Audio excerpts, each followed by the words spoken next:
noches, queridas amigas, queridos amigos, comenzando un programa más de Diálogo Franco. Poneme esta música de fondo, por favor, Cristian, ahí la Marsellesa, 14 de julio, un día importante que no solamente le marcó a Francia, a Europa, al mundo, a la tierra, porque verdaderamente marcó un hito la Revolución Francesa. Hoy vamos a hablar de la Revolución Francesa, de sus antecedentes, las causas, los resultados de la Revolución Francesa a nivel de la propia Francia, Europa y en América, cómo nos afectó. Estamos con Humberto Trinidad, que nos va a acompañar. ¿Qué tal, Humberto? ¿Cómo estás? Buenas noches. Buenas noches, mucho gusto. ¿Qué tal? ¿Qué te provoca esta música a Marsellesa? Siempre lo considero uno de los himnos más lindos del mundo. Pero como soy contradictorio, también me gusta mucho el himno de la Unión Soviética, así que estoy un poco confundido. Ah, sí. Y también el de los Estados Unidos. Ah, bueno, ahí sí que es una buena confusión. Bueno, Más batará. Humberto, la Revolución Francesa, 14 de julio, por supuesto, no podemos estar ajenos, afectó muchísimo a toda América, en particular a los pueblos hispanos. Entonces, la independencia no se concibe sin la Revolución Francesa. Pero queríamos, antes de entrar en eso, comenzar por, como corresponde, por el inicio. ¿Por qué motivo se llega a esa Revolución Francesa? Bueno, la Revolución Francesa, nada se genera espontáneamente en materia política. Y sabemos que para llegar al fenómeno de las revoluciones sí tuvieron que pasar muchos eventos que fueron construyendo la realidad de ese momento. Estamos sobre todas las cosas hablando de Francia mismo ante un sistema agotado, que era la monarquía absoluta francesa, que encima tenía que lidiar con la explosión de nuevas ideas que fueron surgiendo en el mundo a través de la Ilustración, del enciclopedismo, que le daban una nueva perspectiva a la población acerca de cómo podían regirse sus estados, su gobierno e incluso su propia vida individual. Entonces tenemos ante esa explosión de ideas enfrentadas ante el agotamiento de un sistema absolutismo, el viejo sistema se le llamó en ese momento. Recordemos que según el absolutismo, el rey tenía legitimidad en virtud a que era básicamente elegido por Dios. Claro. Era un designado de Dios y tenía atribuciones de todo y ante todo. El Estado soy yo, decía Luis XIV. El rey en esa época fijaba los impuestos y la gente tenía que trabajar. La gente de Francia, el francés común, estaba mal. Ese, por ejemplo, es uno de los temas importantes en cuanto a la génesis de la Revolución Francesa. Vos tenés también, aparte de la monarquía absoluta, tenés el régimen estamental. ¿Qué era eso? Era un régimen dividido por estamentos, que dividía por estamentos a la sociedad. Vos tenías en la pirámide, en la culme de la pirámide, aparte del rey, le tenías a la monarquía. Junto con la monarquía también estaba lo que sería el clero. Justamente en esa caricatura que es de la época representa muy bien lo que pasaba. Y abajo de todo de la pirámide estaba el Juan Pueblo. Y hay un tema interesante y es que esas dos, el de arriba, el anterior. Esos dos estamentos, la monarquía y la aristocracia y el clero, eran apenas el 2-3% de la población. Ellos no pagaban impuestos. No pagaban impuestos. Sin embargo, el 98% de la población restante, que eran sobre todo en un 90% otra vez campesinos, sí eran los que tenían bajo sus espaldas la obligación de pagar impuestos. Y para que te veas, ahí está puesta la diferencia en la distribución de la riqueza. Vos tenés que ese 3% de la población, que era la aristocracia y el clero, acaparaban el 90% de las riquezas. Y repito, no pagaban impuestos. Mientras que el 97% de la población, que generaba apenas el 10% de la riqueza, ellos eran los que tenían que solventar todos los gastos del Estado. Ya sea el ejército, el propio Palacio de Versalles, a la propia monarquía, las guerras, todos los gastos que tienen que tener un Estado para funcionar. Indudablemente el casamiento de Luis XVI con María Antonieta y su extravagancia significó de alguna manera el escozor, tal vez la gota que faltaba para llenar el vaso. Era una codicia desmedida realmente la de María Antonieta. yo dividiría en dos. Primero, las acciones mismas del rey, que fueron perjudicando aún más todavía a la ya muy lastimada hacienda francesa. Por ejemplo, la guerra de los Estados Unidos. Cuando la guerra de los Estados Unidos implicó un gasto de como 2.000 millones de libras de aquella época, que era terrible para la hacienda francesa, de la cual no tenían cómo reponer con impuestos, ni siquiera los impuestos de alcanzar, tenían que hacer préstamos. Y sirvió más el antibritanismo que tenían ellos, ¿verdad? Le arrastró justamente el antibritanismo, le arrastró a la guerra, incluso con una contradicción, porque básicamente Luis XVI mandó a su ejército a defender a un pueblo que estaba en contra de su monarca, que estaba en contra de la institución monárquica. O sea, era un poquito contradictorio eso. Aparte, como te decía, también lo de María Antonieta. Pero Lafayette tuvo una actuación decidida en la independencia americana. Y es héroe nacional de dos países ahora. Ese gesto, y que, como decís, no se justificaba para el común francés, se sumó a algunos lujos, porque realmente uno ve la fotografía de esa época de los monárquicos y realmente es exultante, exuberante la riqueza, la forma en que se vestían. Justamente me iba a ir a un ejemplo que iba a dividir entre lo de Luis y lo de su esposa, María Antonieta. En una de las cosas, por ejemplo, que destrozó su credibilidad pública o el cariño que le tenía la gente a ella, fue el famoso escándalo del collar, que entre paréntesis ella ni siquiera tuvo la culpa, pero sí reflejaba realmente el gasto de la corte. Parece que fue un trascendido nomás. En el 80 no existió el problema, fue una estafa. Resumiendo muy rápidamente, una mujer inescrupulosa le engañó a unos joyeros que habían hecho un collar con 615 diamantes. Que ni idea de cuánto debe costar hoy en día. Imagínate un collar con 600 diamantes por tu cuello. Y la mujer esta le estafó a un obispo para quedarse con la plata, con el diamante, que fue partiendo en pedacitos y vendiendo en Inglaterra, en todos lados.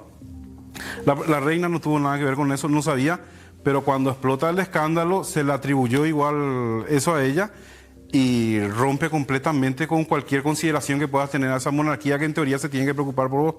Y estamos hablando en un contexto de 1785, Francia venía de varias hambrunas. Estamos hablando hubo primero una guerra de las harinas, después hubo una gran hambruna en 1785, después en el 88 otra vez.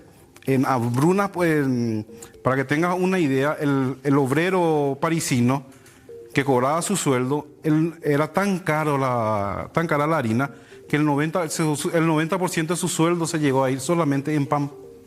Qué increíble. Entonces vos tenés esa situación de literalmente hambruna, como lo veríamos hoy en día en África, por decirlo algo así. Y mientras tanto a la reina en un escándalo por un collar con 615 diamantes. Obviamente eso no caía para nada bien en Juan Pueblo, no, una locura. Ahora, la Revolución Francesa, Humberto, audiencia, no es la toma de la Bastilla solamente, es un periodo grande de agitación social, política, económica, que va más o menos 10 años, de 1789 a 1899. Sí, por eso es un proceso terriblemente complejo y largo en el tiempo. Yo incluso diría que fue calentando motores desde antes, ya justamente a partir de esas hambrunas, de la guerra del pan, con los escándalos de Versalles, y sobre todo el problema económico, que Francia básicamente se declara en lo que hoy llamaríamos default, se declara en quiebra en 1787. Y ahí el rey lo que hace es convocar a una especie de consejo de nobles. A pedido de su ministro de Hacienda. Sí, para intentar ver cuáles eran las herramientas que podían administrar para solucionar la cuestión. Y todo apuntaba a que lo que necesitaban era cobrar el impuesto a la nobleza, que era un estamento que realmente parasitario de todo el pueblo, pero inmensamente rico. Pero políticamente estuvo tan mal diseñada la estrategia del rey, que pudiendo elegir a los nobles que estarían de su lado y aprobarían todo lo que él quisiera, él los eligió y aún así no le aprobaron nada. Y esto es lo que fuerza a llamar a la Asamblea de los Tres Estados. ¿Qué es la Asamblea de los Tres Estados? La Asamblea de los Tres Estados era un mecanismo, una institución de la monarquía francesa por lo cual se le llamaba a los tres estamentos, la aristocracia, el clero y el pueblo, a reunirse en una especie de congreso, pero para casos específicos y puntuales. Pero estamos hablando de un periodo de monarquía absoluta. La última vez que se le había llamado a este consejo fue hacia 160 años atrás más o menos. O sea, era algo que, en síntesis, otra vez complicaba más la situación del propio rey porque era una terrible señal de debilidad. Tengo al país quebrado. ¿El rey no creyó que le iban a pasar factura en esa asamblea? Parece que medía muy mal su propio poder en ese momento, porque siempre llegaba tarde a los intentos de soluciones cuando los otros por su propio camino básicamente ya lo habían conseguido. Entonces lo único que conseguía a su vez era que pidan más. Por ejemplo, el gran problema, el gran dilema original de esta reunión, de esta asamblea de los estados, era que el pueblo, el tercer estado, empezó a reclamar primero igualdad dentro de lo que sería ese congreso, ¿verdad? Porque teníamos tres estados. El pueblo ya no formaba el 90% de la población y sin embargo tenía un voto. Los otros dos estados que formaban el 3% de la población, cada uno tenía un voto. Entonces, entre la nobleza y la curia, ya tenían dos votos, y el estado llano con el 97% de la población tenía un solo voto por debajo de ellos. Entonces, por más que quisieran, no iban a poder propiciar cambios. Y ahí es donde surge justamente por esto el juramento del juego de pelota, que es un evento trascendental dentro de este proceso, que fue cuando básicamente en esa pelea interna dentro de esa asamblea, los representantes del pueblo cansados, el rey presionando le cierra el local y ellos se van al juego era una cancha que había en Versalles donde se jugaba lo que hoy sería más o menos el tenis. Se quedaron sin local porque el rey le dijo, no van a entrar acá a deliberar porque me están complicando demasiado. Ellos se fueron ahí a la cancha de pelota, ahí se reunieron, hicieron el juramento solemne que la asamblea no sería disuelta hasta conseguir una constitución. Eso fue antes del 14 de julio, pero sí, estamos hablando del mismo año, 1189. Sí, en el inicio de la... Sería en junio eso. Sí, en el inicio del proceso asambleario de los tres estados. Esto era lo que se le decían los famosos sans culottes sin... No, estos todavía son, digamos, son parlamentarios, lo que llamaríamos. Son todavía parlamentarios, surgidos del pueblo, pero los sans culottes en realidad sería la masa proletaria, lo que llamaríamos. Ellos son los de la tercera... No, en el tercer estamento hay que entender que estaban, de hecho, la mayoría pobre, que era el campesino. El pueblo, el proletariado. El habitante de la ciudad, pero a su vez se dividían otra vez, porque vos podías estar en el tercer estado, pero ser un burgués rico. Tenía divisiones. Claro. Obviamente era la minoría otra vez dentro de eso, pero podía ser un burgués rico, podía ser la clase media, un vendedor un fabricante de cerveza, un artesano con relativo éxito en tu oficio, etcétera. Y después estaba el campesino agricultor. Estaba el campesino agricultor y estaba también el obrero, el más bajo obrero dentro de las ciudades, que principalmente ellos eran los sans-culottes. Esos eran los sans-culottes. Sí, era un término que creo que primero fue peyorativo porque básicamente el culotte era las calzas blancas que vemos en las películas que estaban de moda entre la aristocracia. Calzones. Los calzones. Y esta gente, que eran pobres, se tenían que formar con pantalones. Entonces por eso eran los que no tenían calzones, los que no tenían calzas. Y se identificaron así. Y básicamente se terminaron convirtiendo durante toda la Revolución Francesa en la fuerza de choque de la Revolución. ¿Y qué ocurre el 14 de julio? ¿Por qué es una fecha que festejamos todo? En Paraguay, en cualquier parte del mundo, celebramos el 14 de julio, mucho más en Francia. Y como te decía, veníamos de un tira de afloje entre la monarquía y ese congreso establecido por los tres estados. Cuando se hace el juramento de la cancha de tenis, hay temor y también amenazas veladas del rey de movilizar tropas, porque el rey tenía tropas alrededor de París, tenía como 20 o 30 mil hombres, que si se le iba muy de la mano el tema del Congreso, podían aplastar la reunión. Entonces se produce como una especie de psicosis, digamos, bien justificada, entre paréntesis, de la población parisina, de que el rey podía aplastar a sangre y fuego ese movimiento, ese devenir político de ese momento. Entonces, una de las cosas que intentan hacer es forman fuerzas militares y también juntan armas. Y la Bastilla, hay que entender que era un fuerte dentro de París, que era un símbolo odiado del régimen, en el sentido de que era una cárcel política, que en realidad en ese momento ya estaba en baja, se pensaba demoler, había solamente 7 presos, pero creo que ninguno era un preso político, eran 3 estafadores, un pederasta o un incestuoso, algo así, cosas así. Pero todavía era el símbolo de la monarquía y todavía era el polvorín de París. Entonces la turba francesa, parisina, asalta la Bastilla justamente para conseguir pólvora y armas. La Bastilla ya no tenía un valor dentro de París militar, estaba defendida por 35 mercenarios suizos y 85 soldados convalecientes, que eran eso que, bueno, venía acá porque acá no hay mucho trabajo y curate. Y no fue un buen lugar porque se los mató a casi todos. Lo que sería el director de la Bastilla se lo torturó tanto que el tipo pidió, por favor, mátenme.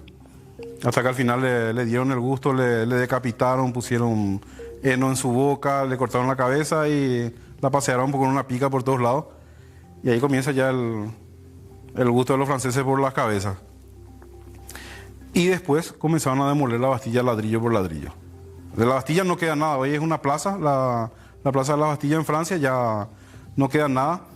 Se considera que ese es el momento de la revolución porque ahí se deja a un lado netamente las charlas políticas, discutir sobre la cabeza de un alfiler, y la población en sí toma un rol activo para presionar el rumbo de las cosas. Cuando Luis XVI se entera de esto, dice que el que le avisó, le dice, esto es una revuelta. No, es una revolución, le dijeron. Según cuentan no sé si qué tan histórico sea esto, pero más o menos se usa eso como para marcar de que ese es el verdadero inicio de la Revolución Francesa. Hasta el momento anterior era un proceso político donde se intentaba ver qué rumbo tomar. Pero a partir de ahí sí ya no hay vuelta atrás y tiene que haber cambios en Francia. ¿Qué cambios? Tampoco todavía se sabe, pero ya es obligatorio el cambio. Bueno, nosotros, Humberto, nos vamos a un pequeño corte, vendemos y a la vuelta entramos ya en la revolución. ¿Quiénes fueron los autores? ¿Cuáles fueron los logros? ¿Qué significó política, económica y socialmente la Revolución Francesa a la vuelta de estos consejos comerciales? Humberto Trinidad, acabamos de pasar el 14 de julio, hoy ya es 15. ¿Qué sucede después en Francia en ese año 1789? Bueno, y nada comenzó a mejorar. ¿Qué son los famosos girondinos y jacobinos? ¿Podemos comenzar por definir eso? Sí. Hoy en día, para simplificar el término, diríamos que eran partidos políticos, aunque no eran partidos políticos, se conformaban como una forma de clubes. Y vos podías estar en el club jacobino, como podías estar en el girondino o en cualquier otro. Pero sí digamos que servían para aglutinar a la gente en torno a ciertas ideas. Los jacobinos terminaron siendo después una ala bastante radical de la revolución, mientras que los girondinos eran un poco más conservadores. Ellos siempre estuvieron a favor de la monarquía constitucional, estaban a favor de un federalismo, bueno, aunque ellos también negaban un poco eso, pero en pocas palabras se oponían al exceso de centralización de poder. En ese aspecto eran más liberales que los jacobinos, porque no querían un poder excesivamente centralizado que oprima a todo el resto de las provincias francesas. ¿Era despectivo? Comenzó siendo despectivo porque se reunían en lo que sería un convento dominicano que se llamaba el convento de los jacobinos. Y los jacobinos eran bastante poco cristianos, te voy a decir. y se usó originalmente con un tono despectivo, como de burla, pero después le calzó bien y lo... Mantuvieron. Sí.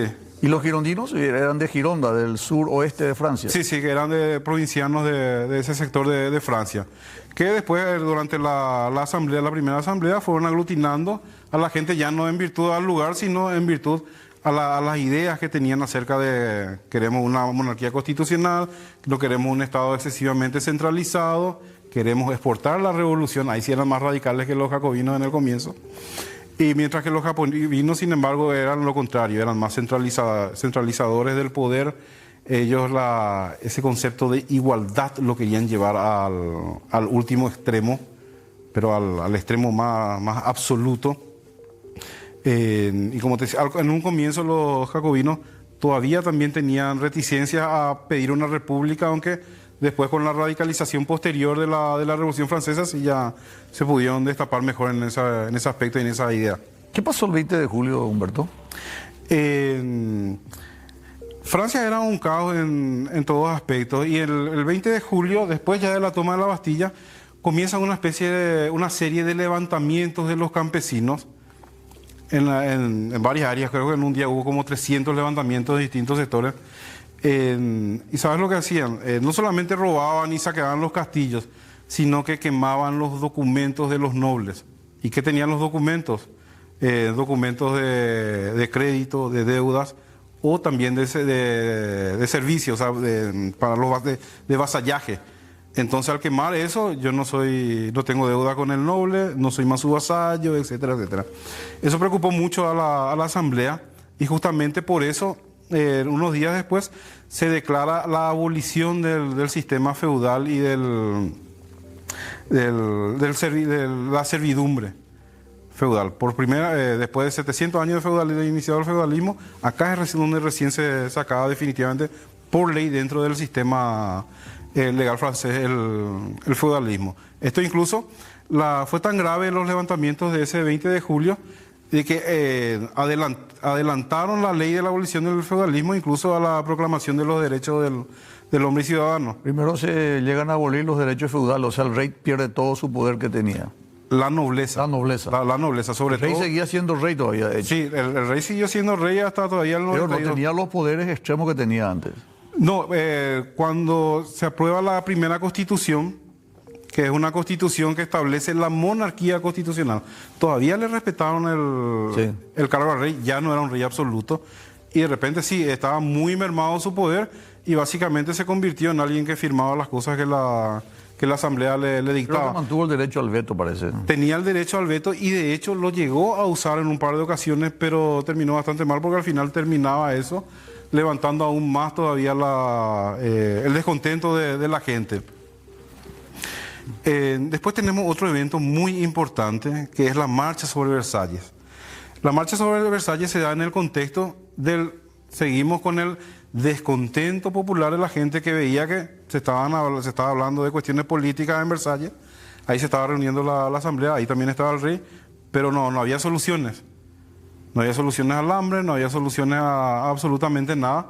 Entonces, son principalmente las mujeres, las mercaderas de París. Las marchas de las mujeres. Las que marchan los 20 kilómetros aproximadamente que hay desde el centro de París hasta Versalles, y asaltan literalmente el Palacio de Versalles. Le masacraron a la guardia, y seguramente a alguno que otro sirviente que estaba por ahí. Dicen que gritaban así: yo quiero la pierna, yo quiero su cabeza, yo quiero sus tripas, cuando le buscaban a la reina. María Antonieta. Era el escenario de una película de Apocalipsis Zombie, más o menos. Pero con eso lo que hacen es justamente trasladar a la realeza, acercarla a París, donde serían mucho más controlados todavía, y ahí donde se instalan en el Palacio de las Tullerías, que es un momento clave también de la revolución. Y sobre todo también es clave porque te marca que continúa el proceso de radicalización de la revolución, no va frenando, cada vez aumenta más. Después tenemos ya en el 91, ante la desesperación ya del rey, tenemos la fuga a Varennes, que no duró 2-3 días, fueron apresados y devueltos a París. Lafayette que le trae. Lafayette le trae. Y después, como resultado de esto, tenemos la masacre del Campo de Marte. ¿Por qué? ¿Qué pasó? La Constitución se firma en septiembre de ese mismo año, en septiembre. Y la Constitución ahí es la que confirma la monarquía constitucional. O sea, después de que se fugó el rey, que eso se consideró por las grandes masas del pueblo, se consideró como un acto de traición, otra vez la Asamblea le da el atributo de seguir siendo monarca. Eso produce un levantamiento y acá Lafayette, una vez más, es el que reprime y masacra a los... El juicio a Luis XVI se da en enero, ¿verdad? En enero la justicia, en enero del 93 recién. De 91 todavía. Sí, es del 91 todavía. Acá es donde Lafayette pierde mucha de su importancia dentro del bando, digamos, de la monarquía constitucional y todavía... Se escapa a Bélgica lo después. Sí, tiene que correr y se salvó. Más valía. Como decíamos, se establece la monarquía constitucional, sí, donde vemos que todavía no es una república. Francia sigue teniéndole al rey. Se le perdonó, entre paréntesis, bastante a Luis XVI. ¿Podemos pasar a la siguiente, por favor? La siguiente. Acá ya está, 1872. Sí. Acá se comienzan las guerras revolucionarias que en realidad son declaradas por Francia.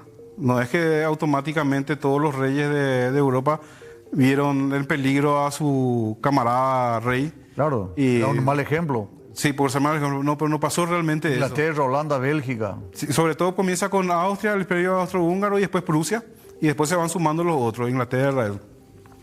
Pero fue Francia la gran convergencia. La que declaró la guerra, sí. Y esto produce el pánico en París, porque al comienzo le va muy mal. Esto produce una insurrección en París y termina con las masacres de septiembre que fueron acicateadas por Marat, donde los parisinos, mientras la mayoría de la población estaba peleando ya en la zona de Verdún, bastante cerca de París. Verdún siempre fue un sitio importante para la guerra de Francia. Llama a la gente, mira, si nos llegan a invadir París y esto le liberan a todos estos presos políticos, se van a venir contra nosotros mal. Entonces le empezó a incitar a la gente. Él tenía un diario, se llamaba El Amigo del Pueblo, algo así, que era muy, muy incendiario. Y eso produce que el pueblo de París se levante una vez más, entre a las cárceles y le masacre a todo lo que se movía dentro de las cárceles. Terminaba matando a todos los presos políticos, como a 1.400, 1.600. Y en este contexto también es donde ya definitivamente se le encarcela a la familia real también en ese mismo mes de agosto. O sea, un poquito antes de la masacre. La época terrible, ¿verdad? Todavía no. La época terrible comienza en el... Si vamos ya adelantando un poquito. No, seguir, Orden. La época terrible realmente comienza... Porque murieron 14.000, dijiste, ¿verdad? 1.400. Todos los días moría gente ajusticiada, pero en este caso murieron por la turba, en un solo día, esos 1.400 presos políticos, que no todos habrán tenido alguna cosa de gravedad, pero todos tuvieron la misma suerte. ¿Puedes avanzar uno más? Robespierre ya estaba con el control, ya que ya le ganó la mayoría a los girondinos, ¿o todavía no? Robespierre asume el control en el 93. La ejecución de Luis XVI, que se da en enero, sí, todavía se dio durante el dominio girondino. Girondino. De la Asamblea. Hoy ya no asumió Robespierre. Pero después de esto es cuando Robespierre sí asume el control, cuando empeora la situación de la guerra. Ellos le superan a los girondinos dentro de la Asamblea, asume el control y forma el Comité de Salvación Pública, que era más o menos como el organismo represor y censor y controlador de toda la ciudadanía francesa. Y es aquí cuando comienza la época del terror, que es donde realmente se van de madre las cosas. Se calcula entre 25 a 40.000 personas muertas por la guillotina en esta época. Y era por cualquier motivo. Vos te decías, qué caro está el pan, guillotina. Qué mal le va en el frente, guillotina. Los que hicieron la revolución pensando que iban a tener mayor libertad se encontraron con un déspota igual o peor que los reyes. Y no es la primera vez que pasa en la historia de la humanidad. Fíjate que Robespierre... ¿Cómo se repiten todos los procesos revolucionarios? Es el poder. Robespierre era un fanático revolucionario. Más que político, era un fanático revolucionario. Estaba convencido de su causa y él creía que para alcanzar ese sitial superior que estaba esperando para Francia, había que usar el recurso que sea necesario. ¿Un admirador de Rousseau? Sí. Él era originalmente, fíjate que era terriblemente opositor y se hizo famoso por eso, por estar en contra de la pena de muerte. Cierto. Y mirá en dónde termina el hombre. Totalmente convencido de su causa y sin freno. De hecho, esa forma de actuar así, sin freno, es lo que le hace matar también a Danton, que era su win izquierdo, su compañero de lucha. Porque un poco de celo ahí, ¿eh? Un poco de celo, y Danton también se volvió para Robespierre. Muy conservador. Para revolucionario, conservador o... Él se volvió favorable a la monarquía, al parlamento monárquico. Sí, y que quería frenar. Sobre todo el problema era que quería frenar las masacres estas de la época del terror. En ese contexto también se producen las guerras de la Vendée, que es considerado por algunos historiadores, no por todos, ¿verdad? Como siempre, como el primer genocidio moderno. Eso fue en marzo del 93. La Vendée era una región hacia la costa francesa de campesinos que se levanta por muchos motivos. Por el reclutamiento masivo que se dio. Eso no existía antes de la Revolución Francesa. Las guerras eran algo realizado por ejércitos semiprofesionales, pero sin embargo la Revolución Francesa exigió la igualdad, la participación de todos los hombres hábiles para la guerra, y los campesinos se opusieron a eso. También se oponían a la ley civil de los sacerdotes, donde básicamente convertía a los sacerdotes en funcionarios públicos, se le quitó todas las propiedades a la iglesia, etcétera, etcétera. Y también obviamente por la pobreza. Y esto terminó en una masacre de más de 200.000 personas en esa zona. Por eso se considera como el primer genocidio moderno, que comienza bajo el grito de libertad, fraternidad e igualdad. Vos sabés que el grito de fraternidad se da 46 años después, en 1848. Inicialmente se habló siempre de igualdad y de libertad. Si te fijas bien en la Declaración de los Derechos del Hombre y del Ciudadano, que no es muy larga, tiene 17 artículos nomás, no figura ninguna vez la palabra fraternidad. Por eso, se creó en 1848. Sí. Increíblemente la mayoría cree que fue con la Revolución Francesa. Efecto Mandela o algo así que le dicen hoy en día. Sí. ¿La siguiente? María Antonieta es ejecutada también en 8 meses después de su esposo, en octubre creo. Sí. Robespierre no frenó, no puso freno nunca, llegó hasta la torpeza incluso. Él cae cuando se va a la asamblea y dice: tengo muchos más nombres de gente para ejecutar, y mañana voy a venir y voy a decir los nombres y son todos de acá. Y lo de la asamblea dijeron: pero ¿puedo estar yo acá? Seré yo. Al día siguiente, cuando entró Robespierre con su dichosa lista, antes que hable ya le bajaron. Lo apresan, recibió un balazo en la boca. Se discute si él mismo se dio el balazo o se lo dieron en ese forcejeo. Y rápidamente lo fulminan con la ejecución a él y a toda su plana mayor de unos 20, 23 jacobinos. Y con esto es donde se acaba esta época de terror. Ya en el 94. Y después, a partir de este momento, es que la Revolución Francesa ya entra en un proceso más, digamos, de desgaste. Está muy metida en guerras internacionales, como dijiste hace rato, contra Inglaterra, ya contra todos. Ya contra todos. Pasa por distintos estadios, el consulado en el 1799, hasta terminar con Napoleón, que podríamos decir que termina también con la Revolución Francesa, porque estamos hablando de un proceso que inicia con las ganas de acabar con la monarquía, con la corona real, pero terminan coronando un nuevo emperador en ese 1804, que en este caso es Napoleón. ¿Qué es el 18 de Brumario? ¿Qué pasó ahí? Y el golpe de Napoleón. No, me olvidé. El Brumario, porque creo que es el segundo mes de otoño, Sí. que va del 20 de octubre al 20 de noviembre. Y en esa época, el 18 de noviembre, se produce el ascenso de Napoleón, el golpe. Sí, la Revolución Francesa cambió todo. Cambió todo. Prohibió, por ejemplo, decir monsieur, madame. Si decías eso, también te llevas a la guillotina. También cambió la fecha. El año 0 era el año, creo que, de la toma de la Bastilla. Cambió. los meses Por eso, era el cambiaron. segundo año del brumario. Sobre todo, dicen que eso era para eliminar el domingo. Querían eliminar toda la tradición de la época anterior de los reyes. Claro, y entre ellos el cristianismo, porque el cristianismo es una religión y la religión siempre es poder. Pero logró, la Revolución Francesa logró la división del Estado con la Iglesia. Sí, categórico. Eso fue un logro de la Revolución Francesa. Eso es una de las cosas que nunca volvieron en Francia. La Iglesia va a tener el poder que tuvo algún día. Si tuviera que decir, tenemos que irnos, doctor, en pocos minutos. Si tuviera que decir los logros más importantes de la Revolución Francesa. La Revolución Francesa, yo lo veo como para Francia en ese momento, en ese 1804, yo lo veo como un fracaso. Porque termina con la idea, o sea, se va alimentando la idea de consolidar un Estado republicano, pero fracasa al establecerse el imperio de Napoleón. Después viene otra vez, vuelve la monarquía. La primera república estable recién es la tercera república de 1870. Pero sí tiene el mérito de que, digamos que juntó y le dio forma a todas esas ideas que se fueron gestando y cocinando durante la Ilustración y el enciclopedismo. Los derechos del hombre, el derecho natural, el ciudadano, la división de poderes, el voto, la abolición de la esclavitud, la libertad en todas sus expresiones, libertad de prensa, libertad de opinión. Sobre todo, digamos que dan inicio al liberalismo. Liberalismo en un sentido muy amplio de la palabra, donde el ciudadano se impone ante el dominio absoluto del Estado sobre su cabeza.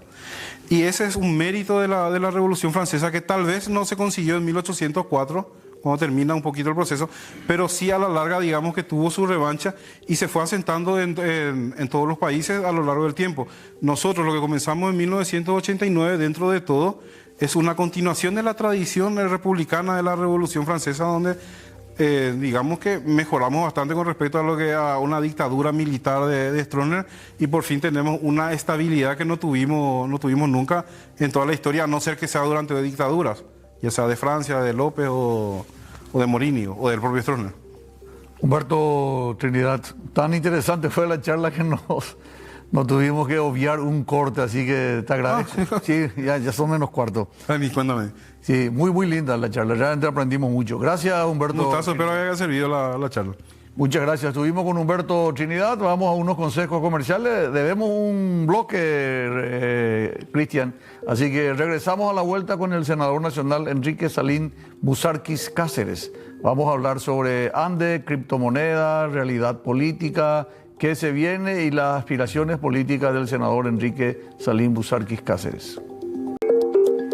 Bueno, estamos acá con el senador Enrique Salín Busarquis Cáceres, senador nacional. ¿Qué tal, senador? ¿Cómo estás? Bien, Federico. Gracias por la invitación y saludo a la teleaudiencia. Hace rato que no nos vemos, senador. Sí, pasó un buen tiempo y he visto el programa muy interesante por el tema de la Revolución Francesa el 14 de julio, la famosa toma de la Bastilla. Sí, interesante. Idea central la libertad, pero yo hoy vengo a hablar de la libertad económica. ¿Ah, sí? Sí. Ajá, ya sabes todo el tema que vas a tocar entonces. Yo te he visto que estás trabajando muy fuerte. Entre paréntesis, quiero hacer público la invitación al presidente de la ANDA, el ingeniero Félix Sosa. Si acepta el próximo lunes en este mismo horario, con mucho gusto le esperamos al presidente de la ANDA, el ingeniero Félix Sosa, para que también podamos escuchar su versión como corresponde, ¿verdad? Ojalá que pueda compartir con nosotros. Senador Enrique Salín Busarquis, te vimos muy mediático en los últimos tiempos con respecto al tema de la ANDE. ¿Cuáles son tus mayores preocupaciones? A mí lo que realmente me interesa, porque de repente hay muchos debates políticos que a nadie le importa, me interesa cómo realmente podemos usar la energía para generar empleo en el Paraguay. Trabajo lo botaba lo mitad a pea la tenía la de compatriota fuera.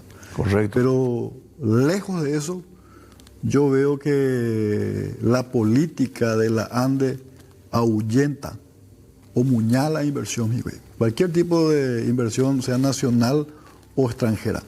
¿Vos crees que la ANDE, en vez de seducir, de atraer la inversión, está ahuyentando? Totalmente. ¿Por qué? Y voy a explicar por qué. Hoy tuvimos un debate con el presidente de la ANDE en el Senado y él decía, nosotros firmamos contratos con las empresas de criptominería, la criptominería.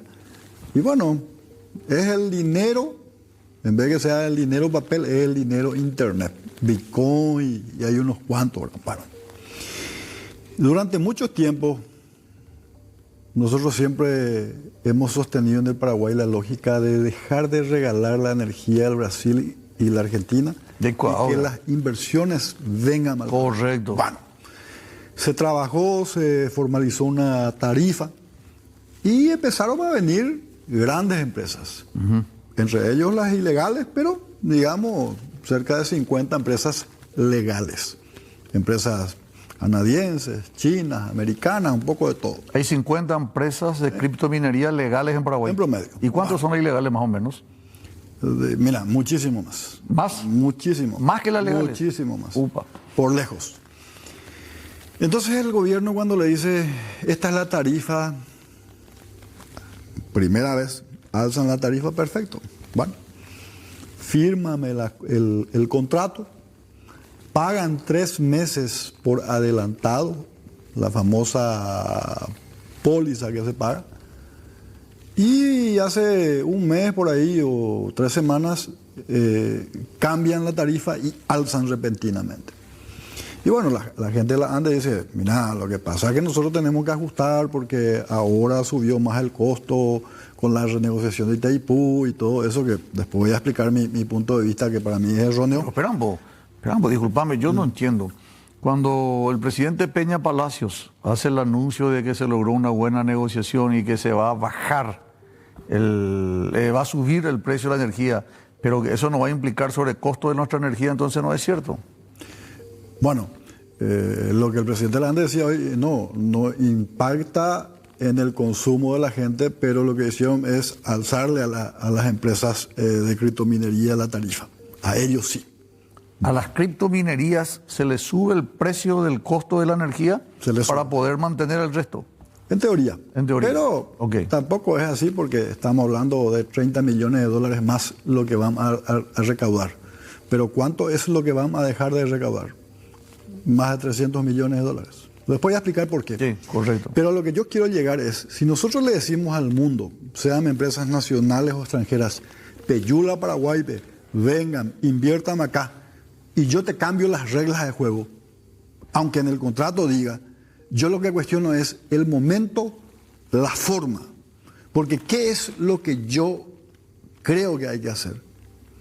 Lo que nosotros necesitamos es, olvídate de las criptomonedas, la empresa que sea, la industria que sea, la fábrica que sea, Checo hay potado la Paraguay, que vengan a Paraguay, que se instalen, que se queden, y después podemos ir debatiendo y discutiendo un poco más adelante la tarifa. ¿Por qué digo esto?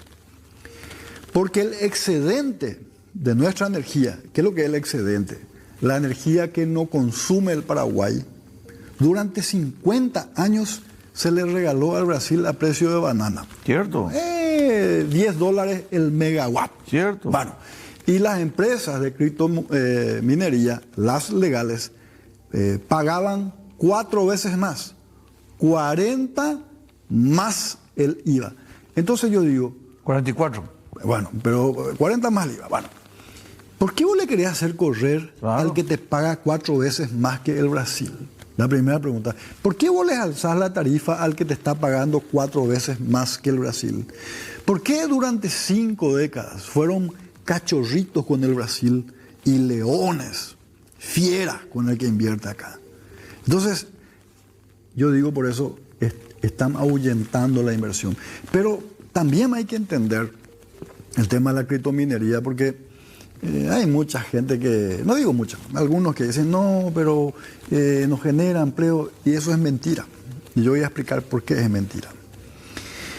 En primer lugar, Gavilán de Rendujar billeta peguado por Anduba, es criptomoneda. bueno, voy a volver Esa peamina, esa poiteo bella llegué ahora ni este pelo mitad un tendejanguá. criptomoneda es senador. Bueno, en pocas palabras, el dinero es dinero y el dinero tiene valor porque la gente dice que ese dinero vale. porque la gente confía. El dólar es el dinero, guaraní es el dinero, sea moneda, sea billete, papel. Este también es dinero, pero es dinero internet. Internet virtual. Es dinero virtual, literalmente virtual. Bueno, y tiene valor.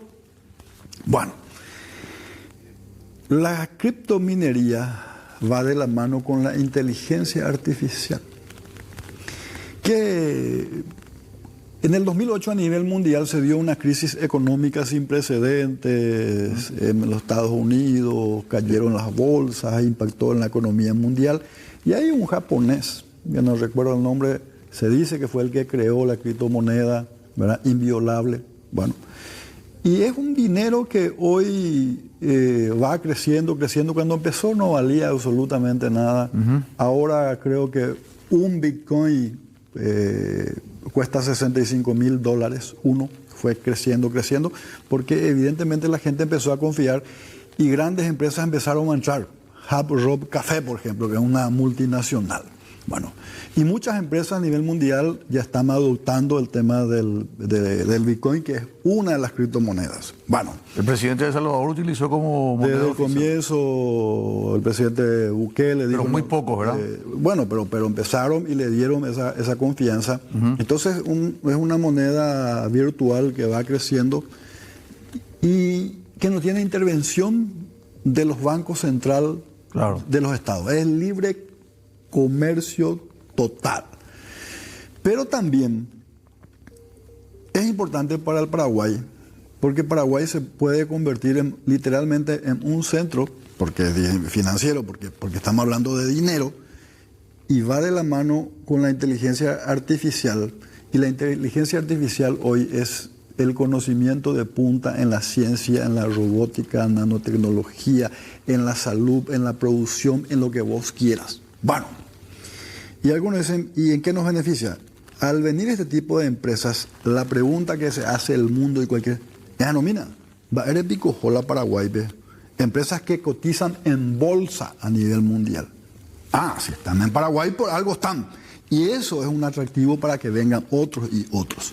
Pero cuando vos cambiás las reglas del juego... Claro, porque consume mucha energía. Cambiás las reglas del juego y esperamos. ¿Qué es lo que pasa ahí? Consume energía, entonces el precio le altera. Claro, le altera el precio, pero no solamente el mensaje negativo. Yo pues no puedo cambiar las reglas de juego cuando el partido se está jugando. Claro. Después la FIFA puede, cuando termina el campeonato, cambiar, pero no puede hacer lo que hizo. Fútbol con los pies, y con los pies no puede usar la mano. Exactamente. Bueno, cambiaron las reglas de juego de manera repentina. Y también yo le decía al presidente de la ANDE, ellos lanzaron una licitación de 100 megas al mercado brasileño. Sí. Perfecto. Para vender la energía paraguaya al mercado brasileño. Bueno, y yo le decía, usted tiene un precio de referencia, usted puso en su licitación, no, ese es el libre mercado. Y le decía, vos querés vender al mercado brasileño donde con suerte van a pagarte 20 o 25 y las que están en Paraguay te pagan 40 más IVA. No, pero si eso se da, nosotros vamos a decir que no nomás. Y le decía, no podemos hacer ese papelón. No podemos vos tirar una licitación internacional, le adjudicás prácticamente a alguien y decir, no te voy a vender nomás. No, me estás engañando, me estás diciendo que nosotros le vendemos a las criptomonedas, a las criptominerías, legales a $44 y podemos en una licitación venderla a 20 y 25. Sí, señor. Entonces va a perder, senador. Y claro que va a perder. ¿Y entonces dónde está la lógica? Y bueno, pero dicen, no, pero vamos a abrir el mercado brasileño. No. Si yo fuese el presidente de la República hoy, yo hubiese en Hernandarias, allá donde está Itaipú, subasta, electrónica. A la alta. A la alta. Licitación internacional, el que venga a comprar, pero que pague el precio justo. Pero no una licitación diciendo, si por ahí no se paga lo que se paga en Paraguay, le damos sí que no nomás. No puede hacer eso. No, realmente lo que está diciendo pero vayamos a lo que probablemente... ¿Me permitió un pequeño corte, Sí, senador? sí, sin problema. Vamos a escuchar unos consejos comerciales y a la vuelta regresamos con el senador Enrique Salim Busarquis.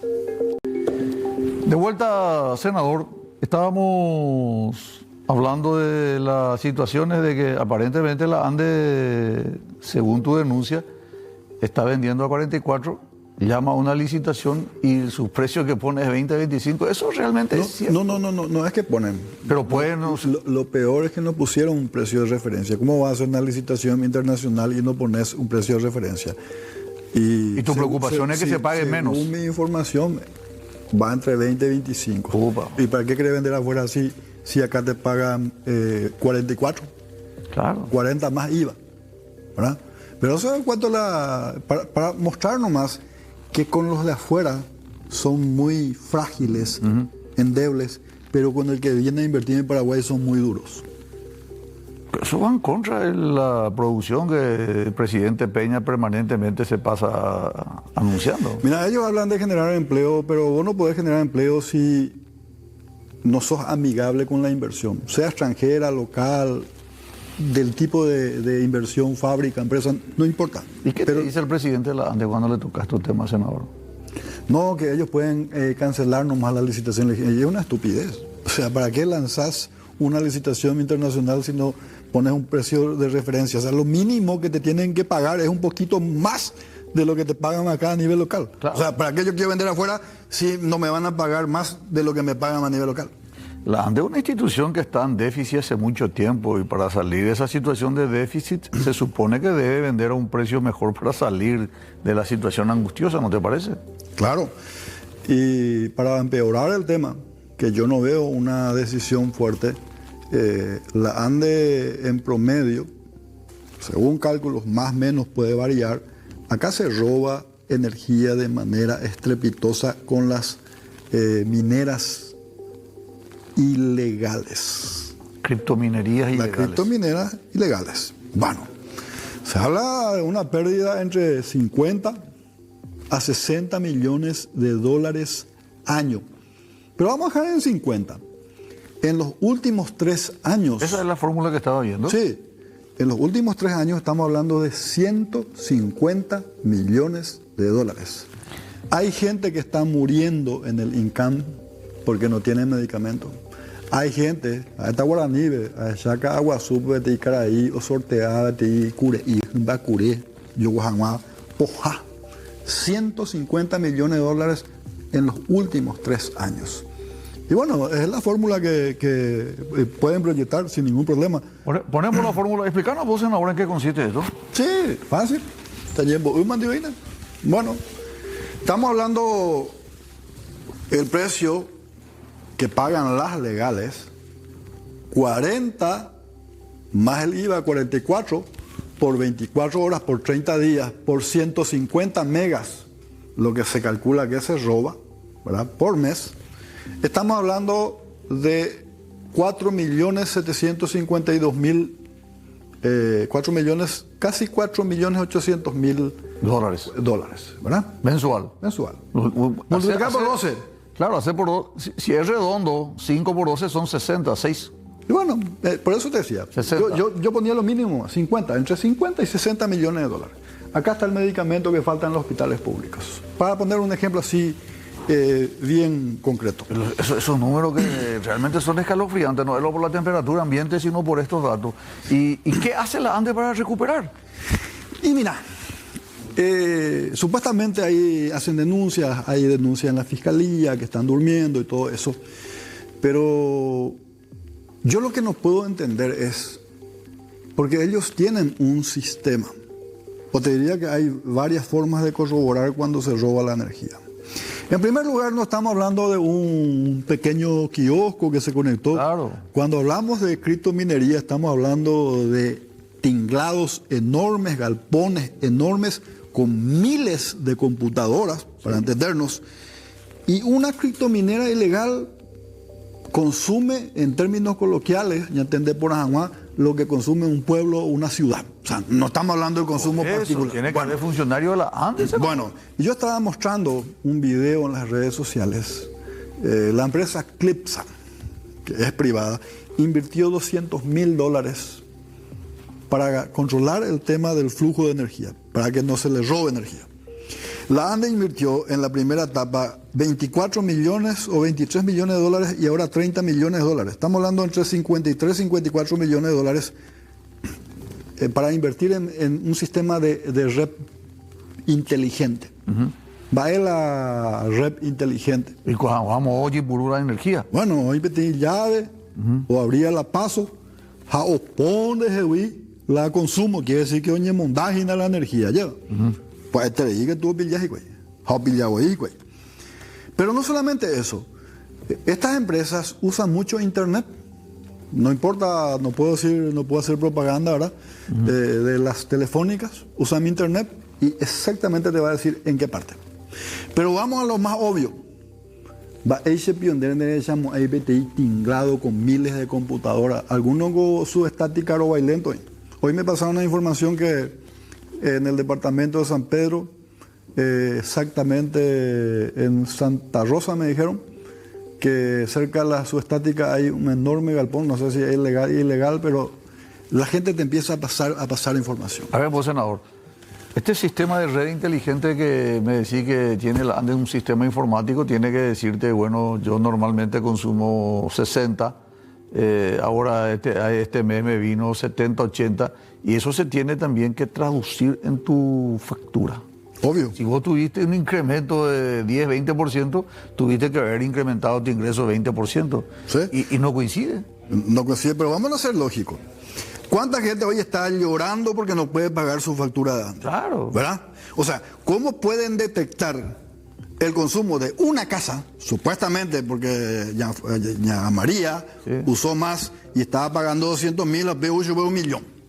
O sea, pueden detectar una casa, pero no pueden detectar el consumo de toda una ciudad. Salió por eso Quindío, que fue paradigmático, senador, que había una criptominería en Quindío y que le dejó prácticamente a todas las ciudades de Quindío incluso. Sí. Ese es paradigmático. Sí, porque eso hacen las ilegales, porque trabajan 24 horas y roban la energía.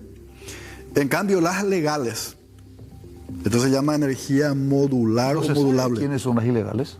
Hoy, Palomita. Yo me ratifico. Yo me ratifico que los funcionarios de la ANDE están complicados porque no es conectarnos más así como hay tirar agua. No. Es toda una logística. ¿Puede ser esto es una infraestructura. Dinero, senador? No es que puede ser. Lo más grave es, porque ellos dicen, nosotros denunciamos, echamos, hay denuncias. Esto le parece al el famoso contrabando. Cayeron 1.000 kilos de azúcar, pero 100.000 a WhatsApp.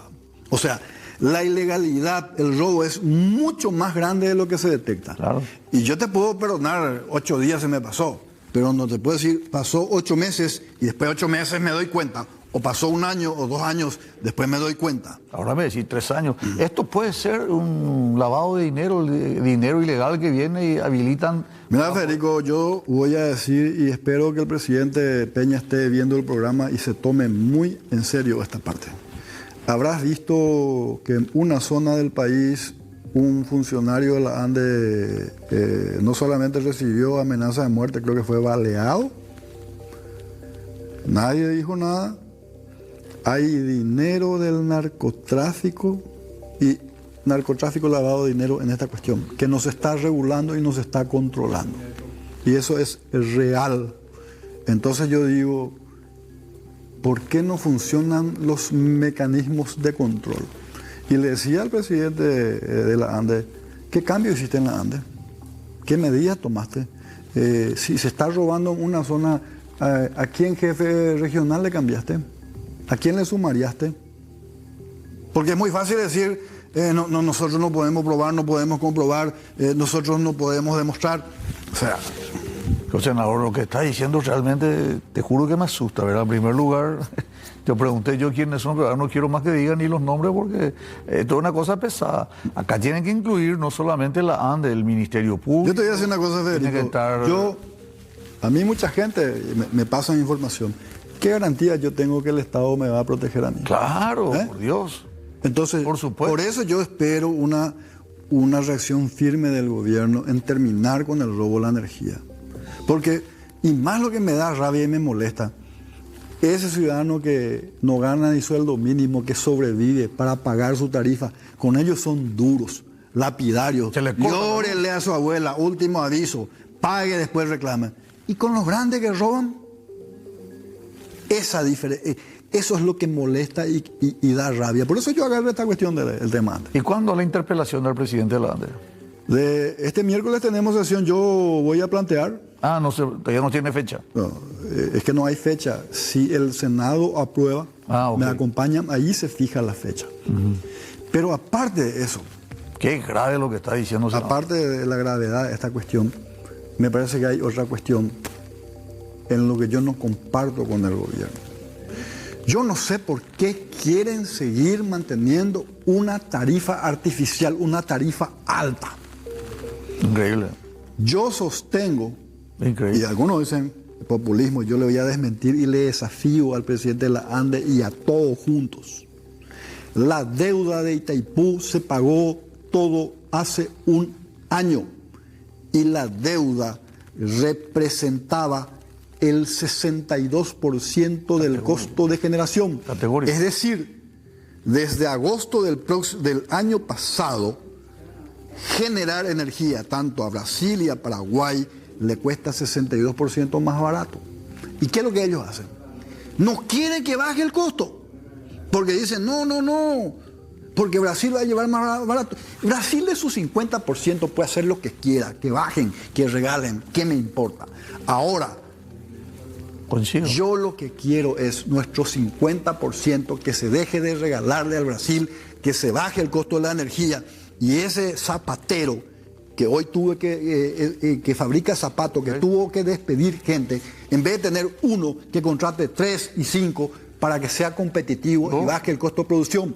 Yo le quiero decir al mundo, vengan a Paraguay, mano de obra barata, un sistema tributario bastante flexible, energía barata, te doy el terreno y vení, invertí en Paraguay. ¿Qué es lo que yo quiero? Trabajo, empleo para la gente, el Paraguay del desarrollo, porque quiero la libertad económica. ¿Qué es lo que ellos quieren? Llevar la plata a las binacionales. ¿Para qué? Para que a través de los programas sociales, saque tu tecoponás, saque tu tercera edad, saque tu programa tal cosa, para que el papá Estado...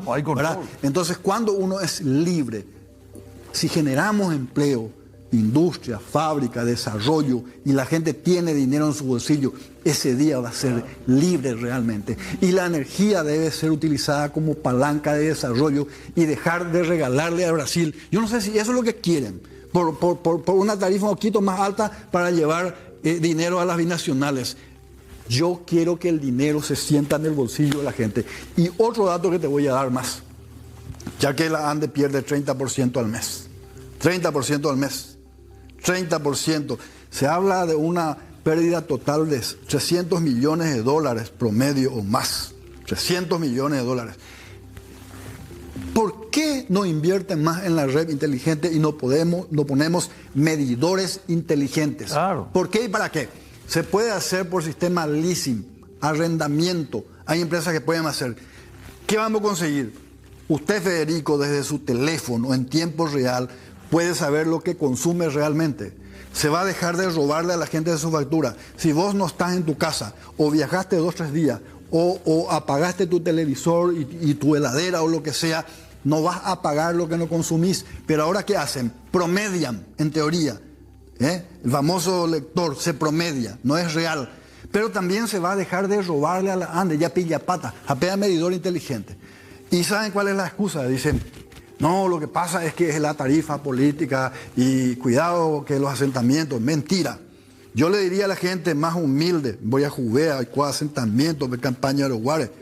Ñandé ve tarifa social pe 300 y a 500 pe. Y vamos a transparentar y que la gente pague un precio justo. Cotidiano con hagan mitad ni duchan de catuyo y purú. Allá va, no opitui. Entonces ya ñambo llegan a la costo de la energía, ñambo piro y janguá lo mitad corazón, jajen vive janguá la plata mil lo mitad bolsillo. Claro, excelente.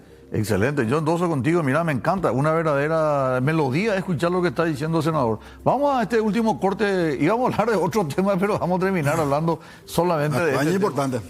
Vamos al último corte y regresamos con el senador Salim Busarquis. Senador, interesante lo que dijiste, realmente te felicito porque muy poca gente le escucho hablar con conocimiento, en primer lugar, y en segundo lugar, con convicción. ¿Qué más te gustaría preguntarle o hablar con el presidente de la ANDE respecto a...? Mira, yo creo que falta coraje, patriotismo, decisión para usar nuestro petróleo. Los mitangos y la yareco y la petróleo. La de energía eléctrica con la petróleo. La energía mueve el mundo. Petróleo, energía eléctrica, todo tipo de energía, eólica, solar, fotovoltaica, todo es energía. La energía impacta en el desarrollo, en la generación del empleo, en la canasta familiar, porque cuando sube el costo de energía, suben los víveres, todo sube, alimentos y todo lo correcto. Nosotros tenemos como mucho, entre 8 y 10 años de reserva de nuestra energía. Jalaco, anganaya y puruino, la ya desarrolla la Paraguay, piu araca, ela ya y purueta. Tenemos bono demográfico, un país joven, tierra fértil, y por la año de Paraguay, la año de... Tenemos energía, todo tenemos, pero falta esa mentalidad desarrollista, dejar esa mentalidad rentista. ¿Acuerdas ahí? Vamos a ver cuánto nos paga Brasil, neomacana. Vamos a dejar de negociar con Brasil, Argentina, que nos paga algo. Ya hay puruna la de energía Paraguay, ves allá desarrollar la Paraguay, añamos un vapor lo mitad, ni ojo, te estaban vuelve España, ve Argentina, ve la de compatriota. Ni ven allá regalar la de materia prima, ¿verdad? Una tonelada de soja, para poner un ejemplo, cuesta un par de Champion Night. Quiere decir que hay que darle valor agregado a la producción, a niña de vender la de materia prima, industrialicemos con la energía, porque nosotros vendemos materia prima y nos venden de afuera aceite, lo que sea, y compramos 100 veces más caro. Entonces, se genera empleo si se utiliza la energía como palanca de desarrollo y como ventaja competitiva que podemos tener. Y eso es una decisión política patriótica que hay que hacer. Esa ley que se aprobó para cerrar de sanción a los funcionarios de la ANDE, ¿estás conforme? No, porque le sacaron a los funcionarios. Y ellos decían, es igual. No, no es igual. El empleado, el funcionario público tiene doble responsabilidad. El particular que roba, que se le sanciona. Claro, pero si vos sos funcionario y tenés que velar y cuidar, tu sanción debe ser el doble, porque es doble la responsabilidad. Senador, algo que no te haya preguntado, que quieras agregar, que quieras ampliar. Esa cámara es tuya, tu mensaje final. Y decirle a los compatriotas que yo voy a seguir peleando para que la energía sea del pueblo paraguayo. Yo estoy cansado de este modelo que empobrece a la gente, que le roba el futuro y la esperanza. Y yo quiero que la energía se convierta en trabajo, en desarrollo y oportunidad para todos. Senador Enrique Salim Busarquis, te felicito. Realmente muy pocas veces me hablaron así con tanta claridad y con tanta convicción. Lo felicito hace años acá cuando a Bocointe ya topa lleguita, si Dios permite. Vamos a estar atentos. Vamos a estar atentos a ver qué es lo que ocurre y ojalá el presidente de la ANDE, el ingeniero Félix Sosa, si puede compartir con nosotros. Nosotros no hacemos debate, no es el espíritu del programa, pero con mucho gusto le invitamos para el próximo diálogo franco al presidente de la ANDE, al ingeniero Félix Sosa. Gracias, senador, por tu presencia. Gracias. Nosotros nos vamos, gracias a la audiencia por la preferencia. Si Dios permite, retornamos el próximo lunes con más Diálogo Franco. Franco.